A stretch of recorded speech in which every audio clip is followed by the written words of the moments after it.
ஓம் சாந்தி. நாம் மிகவும் ராயலாக, மிகவும் மென்மையாக பேசுகின்ற ஆத்மா.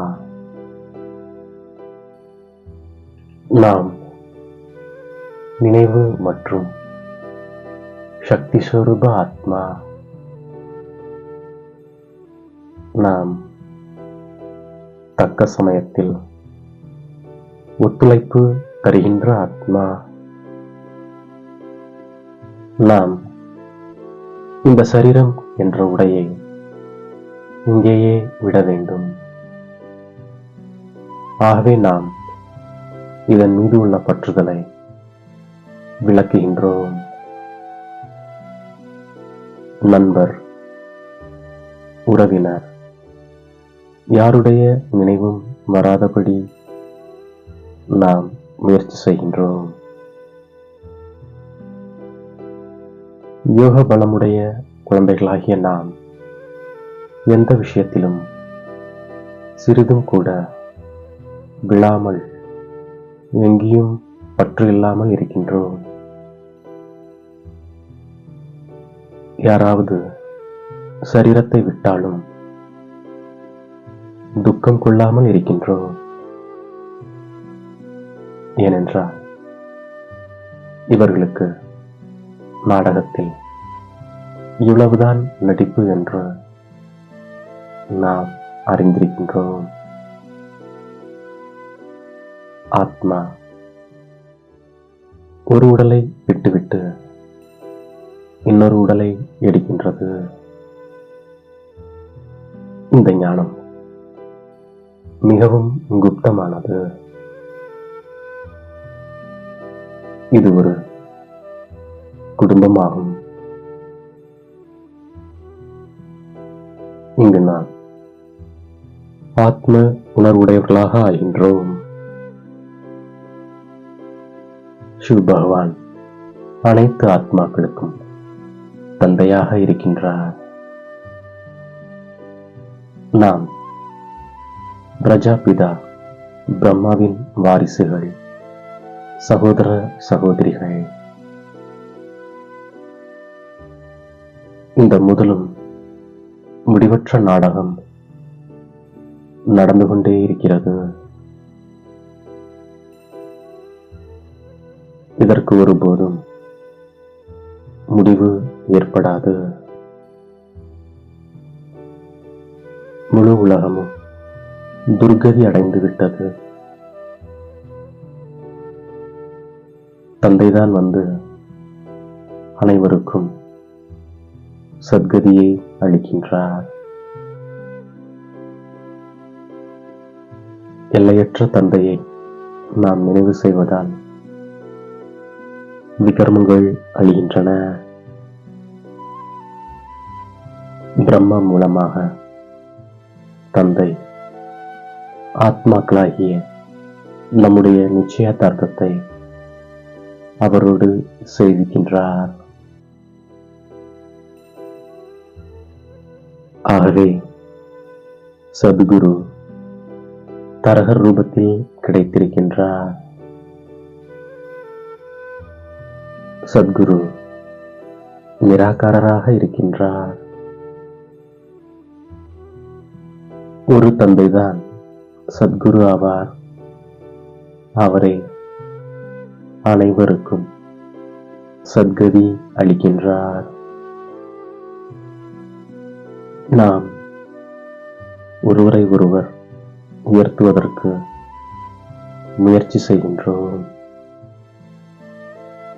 நமக்கு சிவ பகவான் மற்றும் பிரஜாபிதா பிரம்மா இருவரும் தந்தையாகிவிட்டனர்.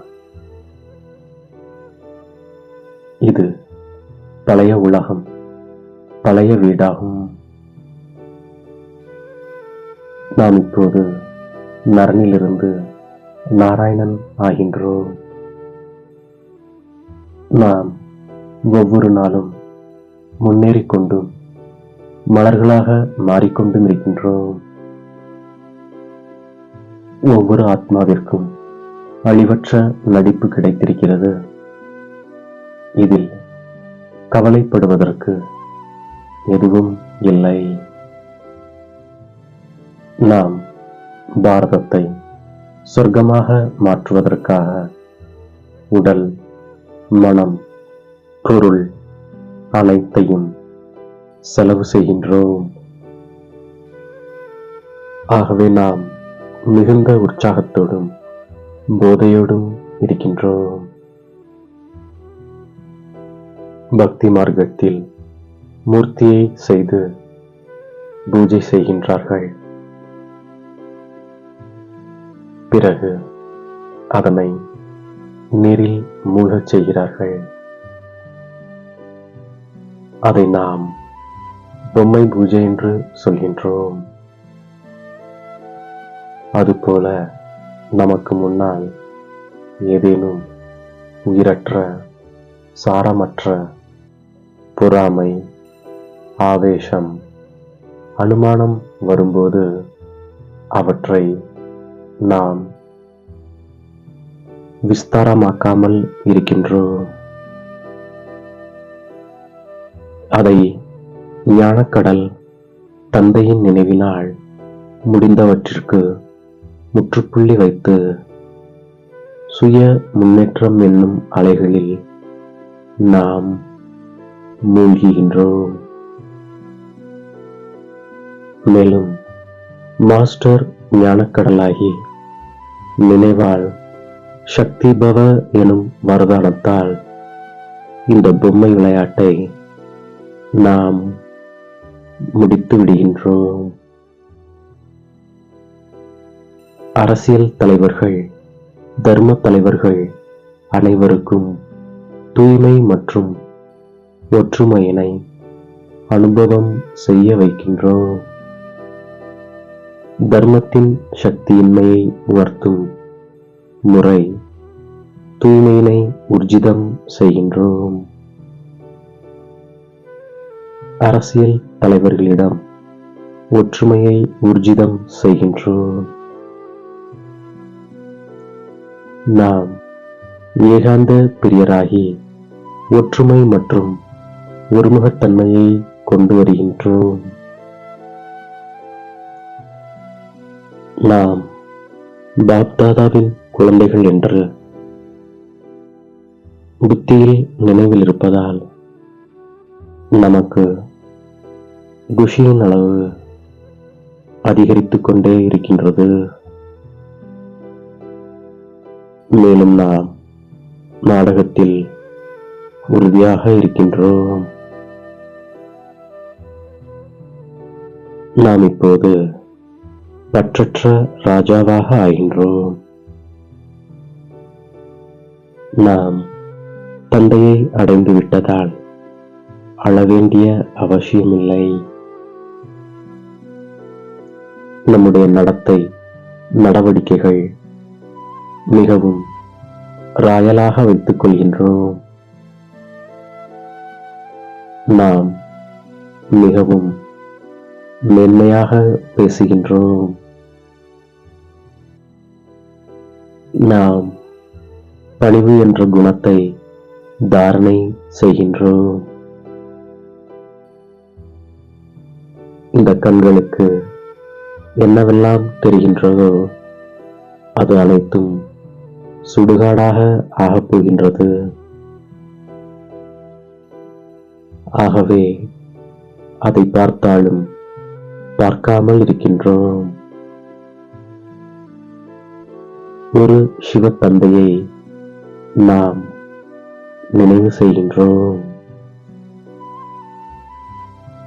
எந்த ஒரு தேகதாரியையும் நாம் நினைவு செய்யாமல் இருக்கின்றோம். மாஸ்டர் ஞானக்கடலாகி பொம்மை விளையாட்டை முடித்துவிட்டு நினைவு மற்றும் சக்தி சுரூபமாக ஆகும் ஆத்மா நாம் தக்க சமயத்தில் ஒத்துழைப்பு கொடுத்து ஒன்றுக்கு பல மடங்கு பிராப்தியை பெறக்கூடிய ஆத்மா நாம் நம்மை தேடி கண்டெடுத்த இனிமேலும் இனிமையான தாயும் தந்தையும் ஆகிய பாப்தாதாவிற்கு கோடான கோடி நமஸ்காரங்கள்.